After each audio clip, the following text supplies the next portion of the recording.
While coming home from a morning college class, a 19-year-old girl became trapped in the back of a city train by a pair of punks who were waiting for most of the other passengers to exit. Soon, she learned how they would use her earbuds against her, which was all made worse by what happened after they had their way with her. Before we continue, please take some time to subscribe to Dailydose, like, and share this video with your friends. Jessica Hughes, a DePaul University student, left campus and headed back home alone on the CTA Blue Line train as she listened to her music.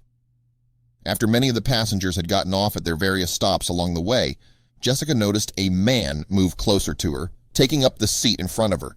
Instantly, she got a feeling that something bad was about to happen. When the guy got his chance, he turned around and attacked, pouncing on the helpless teen. Jessica said that he immediately went for her iPhone, which was in her pocket and connected to the earbuds she had in her ears. As the struggle began, a woman who was with the attacker jumped in and joined the assault on Jessica. He jumps up from his chair and goes on top of me and asks me for my phone, but my phone was in my pocket, and I had my headphones on. So he was yanking at my headphones, and then he pushed me to the floor and then started beating on my head, Jessica explained to WBBM, recalling how the attacker used her earbuds to overpower her. However, the attack was just getting started, and what witnesses did while it was happening has left her in fear for her life.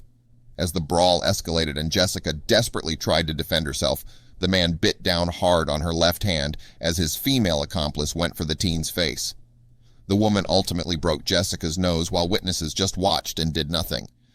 Jessica said that there were two men standing nearby who she asked to help her, but they refused to do anything. They just watched, she told WBBM. I feel like people just don't want to get involved. Since nobody stepped in to defend this girl, her attackers got away, with no way to track them down other than grainy surveillance footage and the victim's description. I'm just hoping everything they need is on that video, Jessica said, and they're able to get those people that did this to me. She described the attacker as an African-American man in his mid-20s. He was wearing a blue Ralph Lauren polo hat, a gray hoodie, and baggy pants that were sagging below his waist.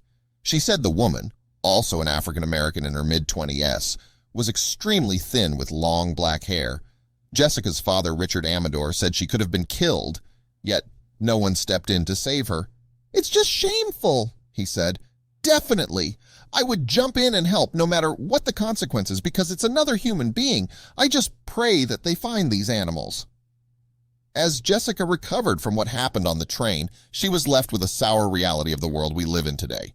When two grown men can watch a woman getting ambushed and have no instinctual reaction to protect someone, society has devolved into a frightening place. Ideally, real men would step up and help another human being, especially a young woman who's barely more than a child, because doing nothing is acceptance of what's happening.